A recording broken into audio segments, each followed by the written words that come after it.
Daniel Donato, my man, how you doing? Good, man. Good to see you. So it's been a while. Yeah. So like I was telling kind of the guys out there, you and I, we're not just, reaching out on Instagram. We kind of have a little bit of a history. We're, some alumni from Franklin Thompson Station. Yeah. Went to Independence High School.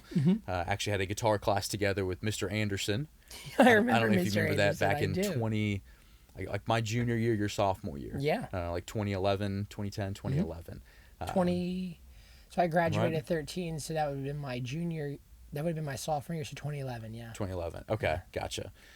Yes, we've got a little bit of a history going back, and so now we're at this stage where you're not just this wizard in our guitar class anymore. I mean, you're this full blown just guitar legendary tourist now. So I appreciate you coming on, and just wanted to kind of shoot the shit with you for a little bit, and kind of my first thing I wanted to kind of get the audience involved with was, what is cosmic country? It is a very unique sound. That is your brand. That is what Daniel Donato represents. Just how did you get into that? Can you explain to people that don't know what that is, just kind of what is that sound? Cosmic country is music for people who like improvisation and jamming, but also love country music. So country music, we hear a lot of the times, is 3 chords in the truth, right? And it's like, that's where a lot of great country songs are. Willie Nelson, Johnny Cash, Waylon Jennings, John Prine. But then I also have influences that are like the Grateful Dead and other jam bands, and that's where the guitar can really start to come alive. So you're kind of getting 2 stories for one. You're getting story within a song, and then you're getting story within improvisation. And that is what it is in short. So if you like, tie-dyes, but you also like a little bit of camouflage, you're going to love Cosmic Country. Right, yeah. Yeah. Okay. And so how did that come about? I know, you started like 14, I think, busking downtown. Just playing on the streets of somewhere like Lower Broadway. Lower Broadway, right before high school started. My dad had the idea that I go and busk downtown because I started when I was 12, and then I had a real affinity for it.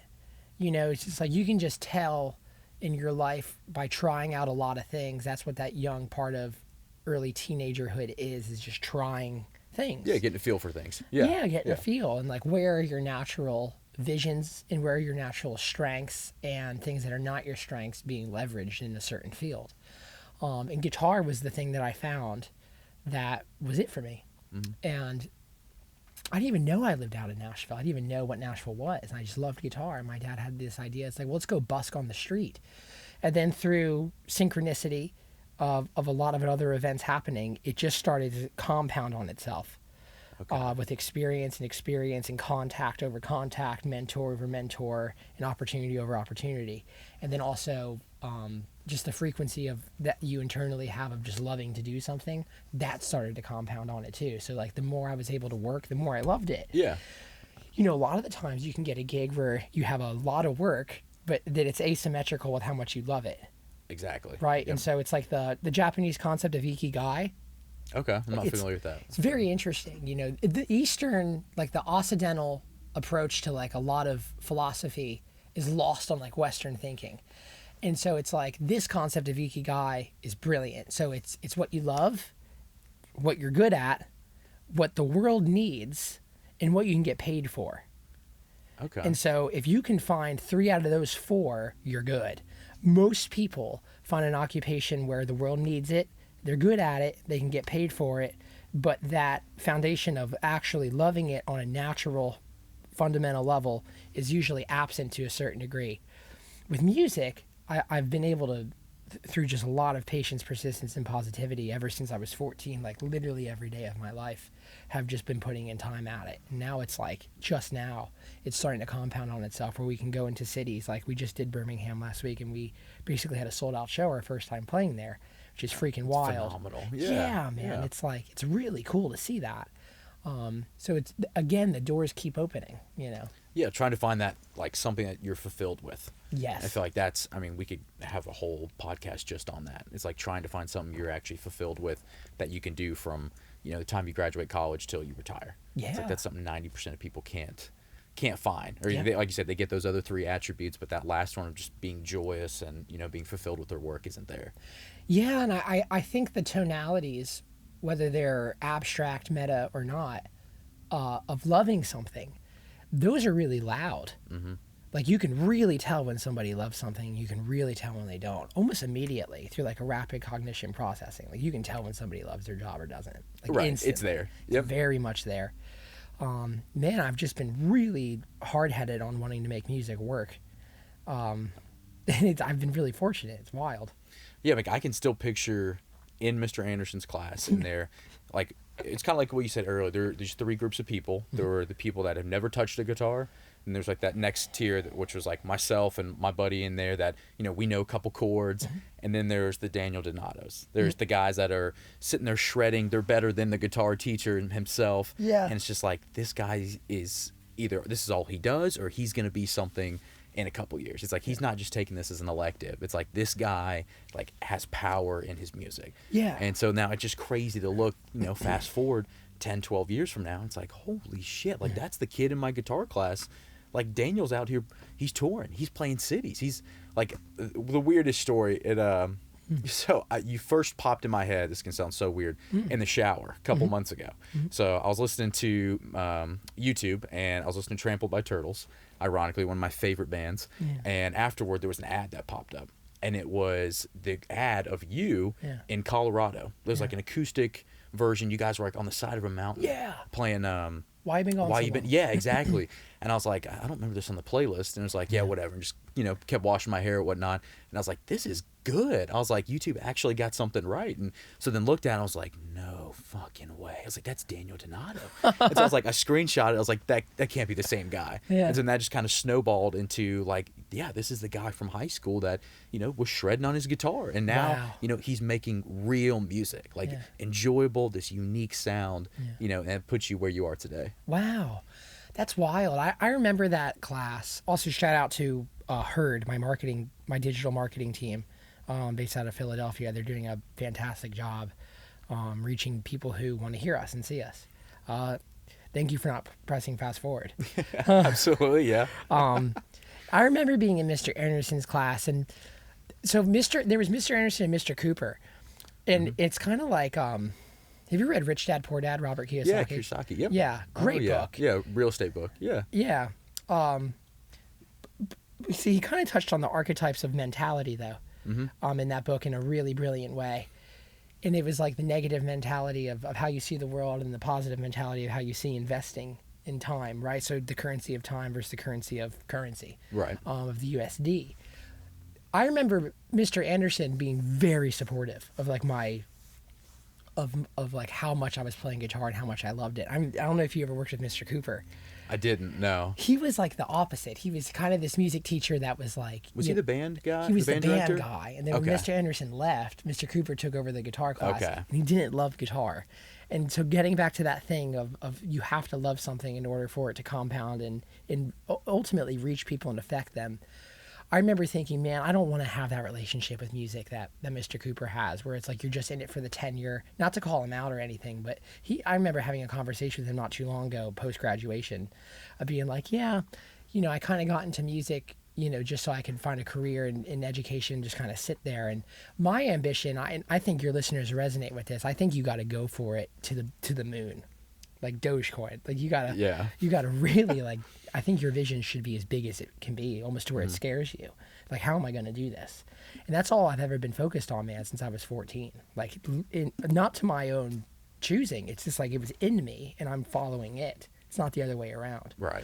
And so, shout out to Mr. Anderson, too, for being a fantastic teacher. Yeah, that was a hell of a class. Yeah, man. Yeah, I vaguely remember, sitting there with my buddy Tanner, and we were playing bar chords, thinking, we were hot shit in that class because everyone else didn't even know what a bar chord was. Right. And then I remember Daniel Donato, a couple seats down, he's sitting there playing scales and melodies and playing riffs from Guitar Hero. I'm like, dude, how the fuck are you doing that? And because that's where I got my like love of guitar, was jamming on Guitar Hero 2 and 3. Same here. Like middle school, early high school days. Same here. Yeah, on the PS2. Yeah, Yep. Yeah.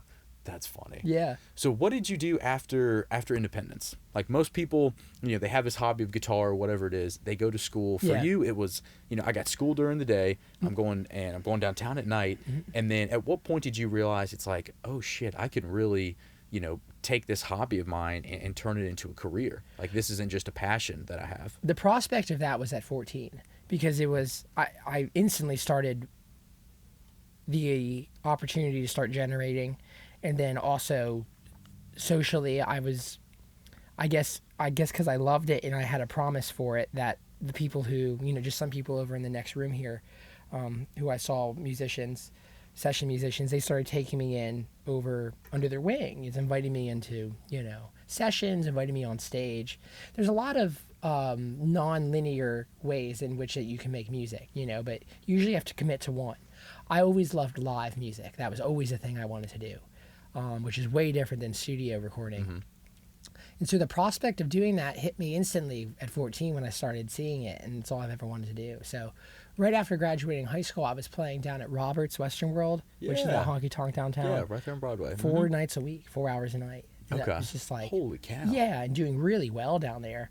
All just cash income, not having to report anything to the IRS, which is like, But and then so I did that for a couple years, and then I stopped doing that, and I started touring with some pretty well-known bands and bus tours, playing big venues, doing all that as a hired gun.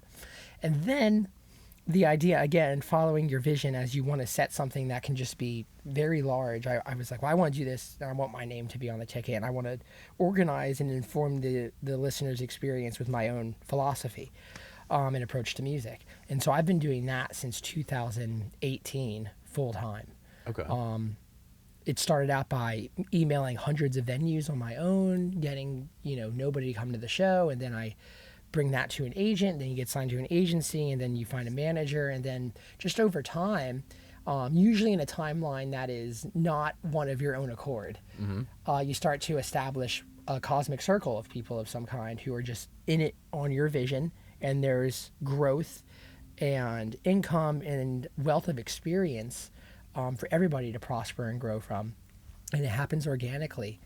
And so here we are today in 2022, and again, since the journey is guided by a foundation of truth and love and a search for goodness and beauty, it gets deeper and it gets more real as it carries on, not the contrary. Right. Yeah. Okay. Yeah. Did you play with the Don Kelly band? Was that Roberts? Yeah. That was the same one? Okay. Yeah. Gotcha. So you got to play with them a couple nights a week? Yeah. That's awesome. Yeah, and that's like Holy a legendary cow. band. Yeah. Yeah. Not legendary in terms of you go to their house, Don's house, and there's platinum records all over the wall. Right. But it was like Legendary in everyone, their own way. Legendary in a very local way, in which they were a staple of Nashville's like tourist life, and they played at this one very authentic place, Robert's Western World, for years. And I saw them when I was 14. So like going into high school, I already had a vision. I think vision is. I honestly, I'm as being 26, almost to be 27, very young. I don't know anything, but I do have to think that I think vision might be one of the most important, if not the most important asset that anybody who's going to have a career in any field can have. You need to have a vision of your own. Otherwise, your vision is going to be a Lego piece to somebody else's vision. Now, if you want that, that's totally fine. That's totally acceptable, and that as long as that's part of your vision consciously. Right. You know what I mean? But just having your own vision is like the biggest thing in the world. Yeah, trying to manifest, I want this to happen. Like, how can I get to that goal? Right. Whether it's, playing 4 or 5 hours a day, whether it's picking up a new hobby of trying to read to further my education on something. 100%. I think a lot of people don't do that. Yeah. It's just like, okay, let me put in 2-3 days worth of, work to this, and if it's not going to pay off, I'm out. Yeah. That's a huge thing I'm seeing with our generation. Yeah. Our type of, and a lot of people here in their early to mid 20s. I think that, gosh, that goes for working out. That goes for, in your position, trying to learn a new instrument, trying to grow a career. Yeah. It's a lot of people, they'll burn out real quick, or they don't see that immediate, instant gratification. And it's like, all right, I'm out. Like, I'm back to doing what I'm doing. Yeah. I it's like a sad. challenge. Yeah. It is. It's an interesting thing to observe. I speak with a lot of musicians that are trying to get into the field with a desire, a goal to make it part of their living. And the thing that I've also, through my conversations with people who are successful outside of the field of music, this idea of patience and persistence and like a positive mindset, it ultimately it outweighs the desire of having a short-term get rich quick kind of a desire. So if you can find something that you don't mind being along for the long haul with, or but you actually see value in that, I think that's a really good sign that you're onto something. Because things do take a while. Things just naturally do take a long time. Yeah. You know? Yeah. If you want it to pay off, the good things. Yeah. Yeah. Yeah.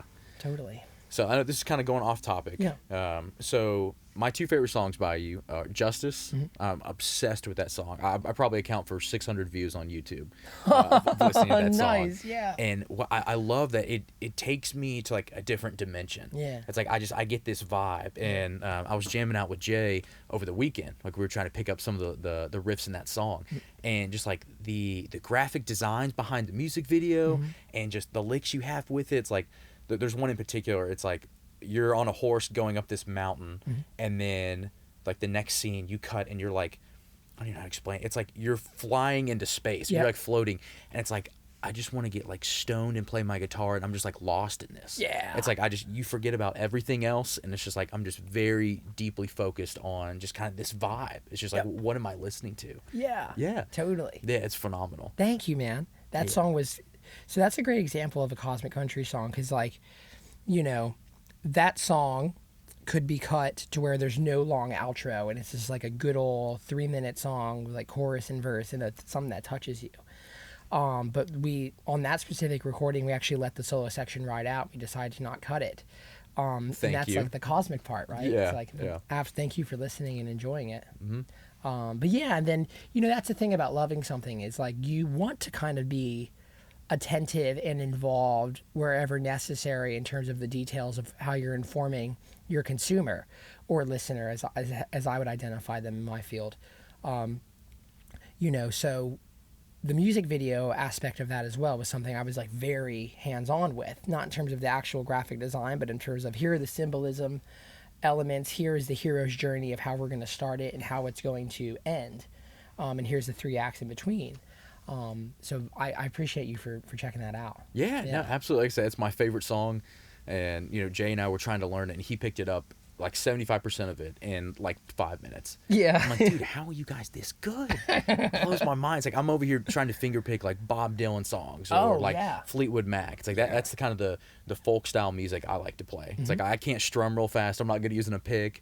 But it's like you throw on a capo, and it's like I'll just sit there and just dig around for like an hour. Just kind of come up with melodies or licks on my own. Dicking around is so important, man. It's like just right, because that's like that's euphemism for playing, right? And so it's like all mammals have a play circuit wired in their brain that's naturally there when we're born.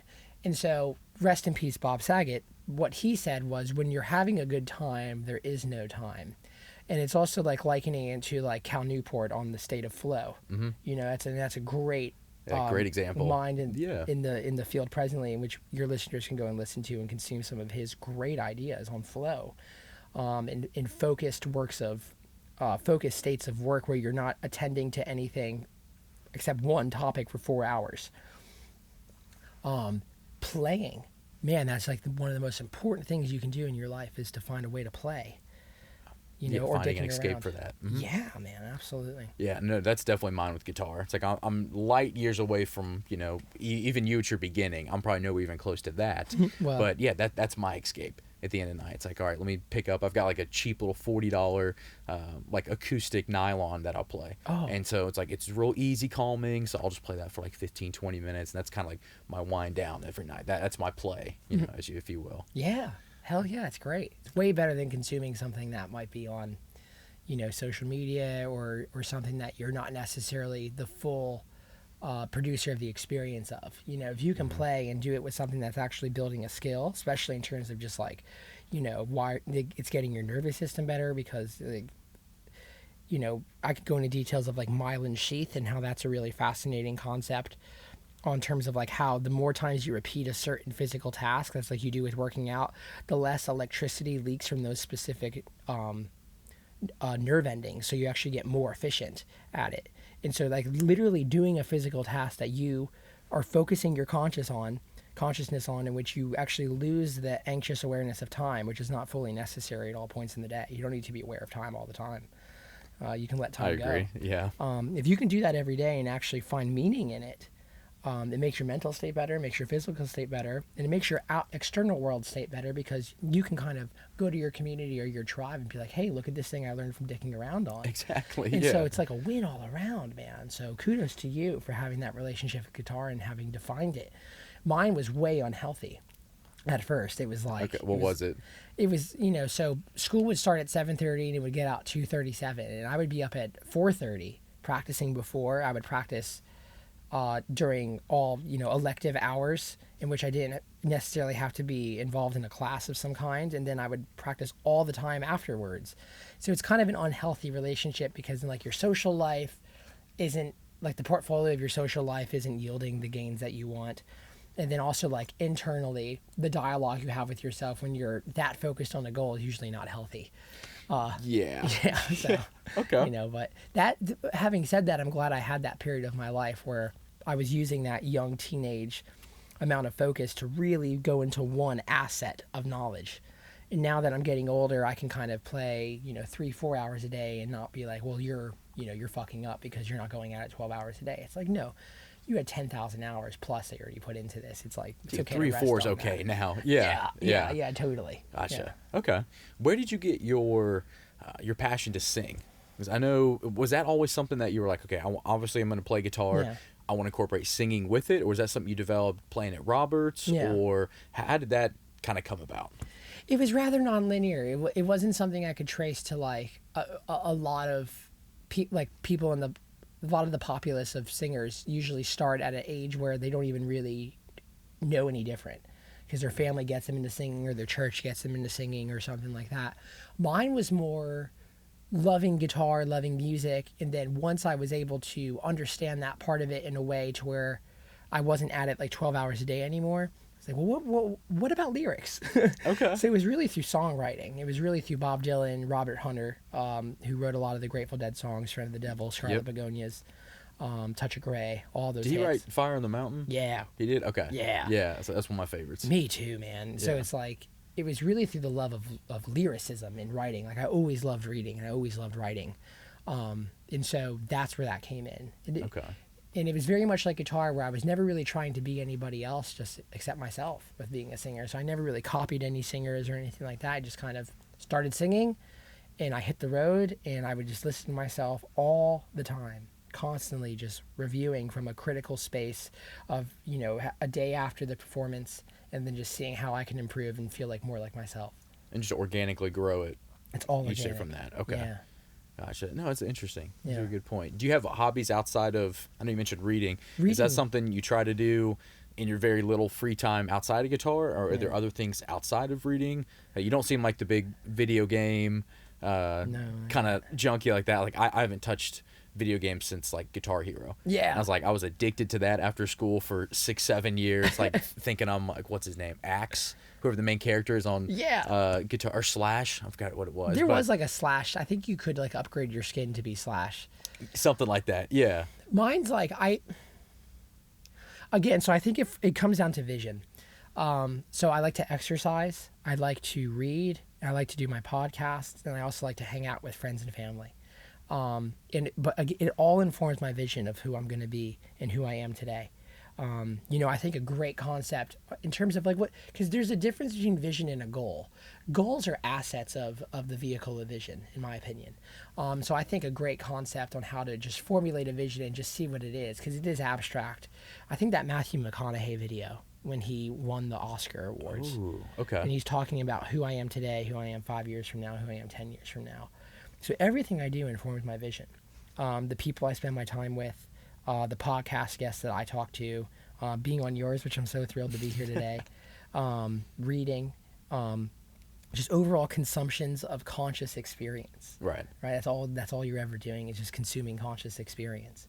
So how does that bleed into the vision of what is yet to be conscious that's in your mind? Mm-hmm. And so everything I do just kind of informs that. And that might sound a little totalitarian in the way that I'm framing it, but it's not. It's really fun and it's really rewarding. Like tonight, I'll probably go and see a show, have a couple drinks with some friends, and I've already read this morning, exercise later, things like that. Just anything to inform of who I am today and who I'm going to be tomorrow. Okay, and how that kind of compounds, day after day, or The each one of eighth those wonder hobbies. of the world, according to Einstein. Yeah. Oh, that's interesting. I didn't know that. Yeah, that's what he said. Is so compound. I don't think he was talking about it with interest, but in terms of perhaps like a ETF in the S&P Right. 500 or something. But Yeah. it was like the compounding effect is the eighth wonder of the world, and he who understands it prospers by it, and he who doesn't dies by it. And that's very real. That's pretty true. It's Yeah. very true, because you can see, I've observed in my own self when I have habits that I don't love, and everything You can compounds. see the effect from that. Yeah. Exactly. So, Okay. No, well said. Thank you. Very well said. So, last fan question we have. hell yeah. Name one thing on your bucket list that is music related, Mm-hmm. and then name something that's non-music related.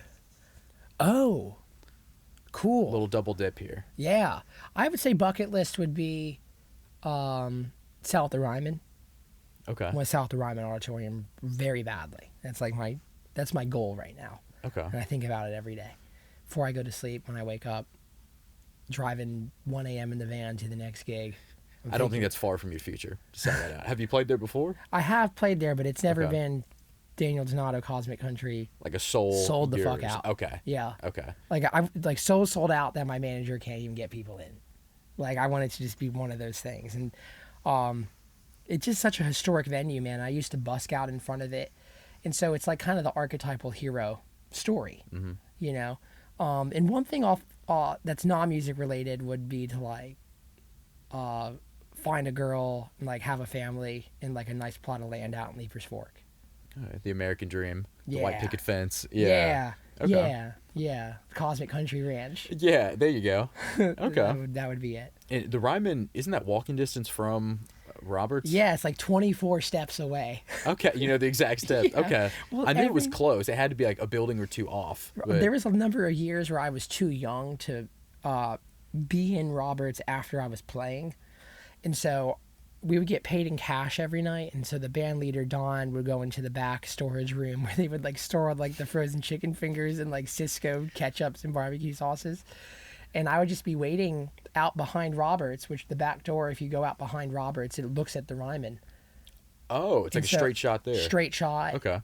And I would just stare at it. And sometimes I'd be hearing music from it. Sometimes people would be playing there and they would come and see me play. And that's where I got to meet a lot of heroes. And I would just be like, man, it's very double exposure where it's like, I'm on this side of the alley. I can't wait to be on the other side. Exactly. Yeah. And so it was kind of something. And that's, again, I think when you kind of naturally start to acquire goals and visions on your own accord, usually and beautifully so through a domino effect of another goal. So the goal was Roberts, then the goal was to leave Roberts, and now the goal is the Ryman, and those all kind of came from each other naturally. Yeah, they like you said, it compounds, it grows off each other, and you're seeing the Ryman every time you play at Roberts. Yeah. I mean, if it's 20 steps away, it's just like, okay, I'm conquering this first kind of tier, playing at Roberts, getting good here, kind of making my presence. Yeah. And it's like, all right, I'm constantly seeing like the Ryman back there. It's like, okay, that's the next tier. How do I get there? That's the vision. Yeah. So Yeah. that's cool, man. Yeah. That's really cool. The vision, I think, is a moving target that's almost never achieved, and the goals are achieved. Like goals are very much achieved, and that's the kind of thing that I think leaves you wanting more always, is the vision. And so if your vision is something that kind of feeds you goals, then I think you're in a good place. So where the vision goes next, I'll probably find out once I achieve the next goal.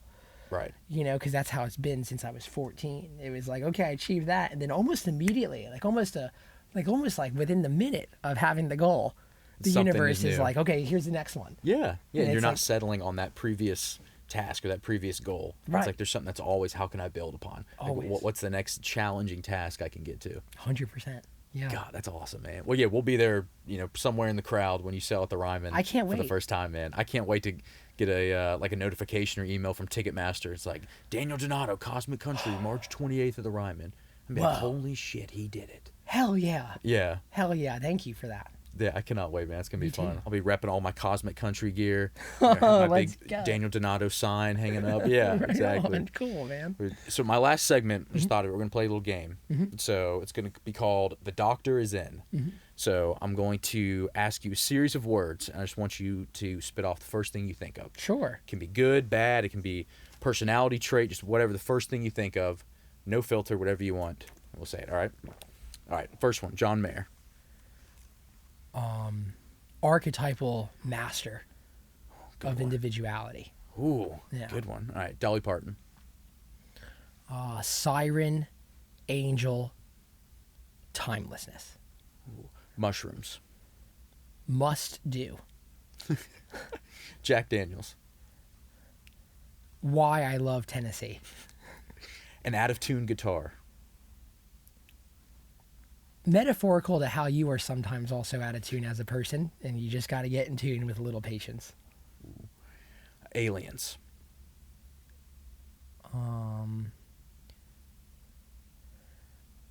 Yeah, I think aliens are like I think the way we look at aliens culturally is kind of like a subconscious projection of how we look towards the unknown of the universe. So I look at aliens as like a welcoming, because I'm very welcoming to the things that I don't know of yet. And some people are more fearful and towards their projections of it. So I think, in short, aliens are symbolic of what we don't know, and do you see the glass half full or half empty? Ooh, very profound. Yeah. Okay. And rounding off the bat, bachelorette parties. Glad I don't have to play for them anymore downtown. You had to play for those? Yeah. Oh, God, for those? For bachelorette parties? Yeah, because that's like the It's third. disgusting. It's like the third, or it might be the second or first now. I don't even know. Bachelorette destination in the world is Nashville. Oh, I wouldn't surprise me if it's one. Yeah. Like here in Miami, but yeah. Yeah, Miami. Yeah, But as much as you see those tractors driving around, doesn't surprise me if it's if we're number crazy, one. man. Yeah. I just never liked playing for them because it was like I never knew any of the songs they liked, and so we were never of much use to them. Yeah, it's probably all the woo girls, and they're just hammered trying to scream for you. Oh, and they try to Yeah. get on stage and play guitar. Yep. They try to take your guitar from you, and then they never tip. Not to speak poorly about them, I'm all for it, but I'm glad I don't have to play for them anymore as a living. Yeah. Yeah. I don't blame you, man. Yeah. But cool. Well, yeah. So that'll be That's a good game. That's our segment there. Yeah, it just kind of came to me there, but we'll see if we can't get you to play a song real quick, and we'll wrap up and get out of here. Cool, let's So, do it. Awesome. Right on. All right, ladies and gentlemen, Daniel Donato. All right. You mentioned Why I've Been Gone So Long, so I'll play you that one. Absolutely, I Yeah. love that.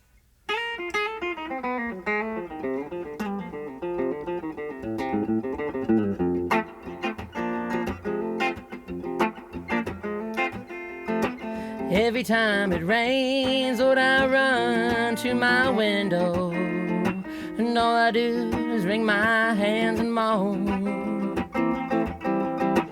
Listen to that thunder, can you hear that lonesome wind moan? And tell me, baby, why you been gone so long?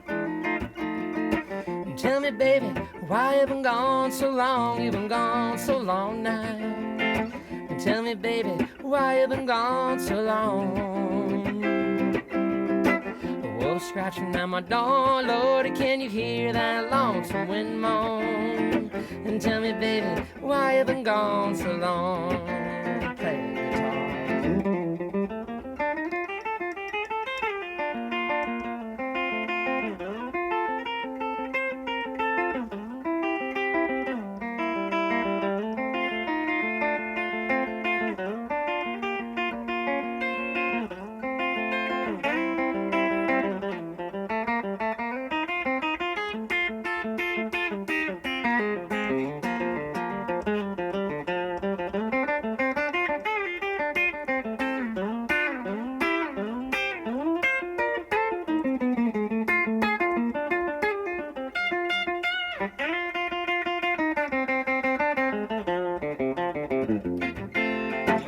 Tell me, baby, why you been gone so long? You've been gone so long now. And tell me, baby, why you been gone so long? A wolf scratching at my door, Lordy, can you hear that lonesome wind moan? And tell me, baby, why you been gone so long? And tell me, baby, why you been gone so long?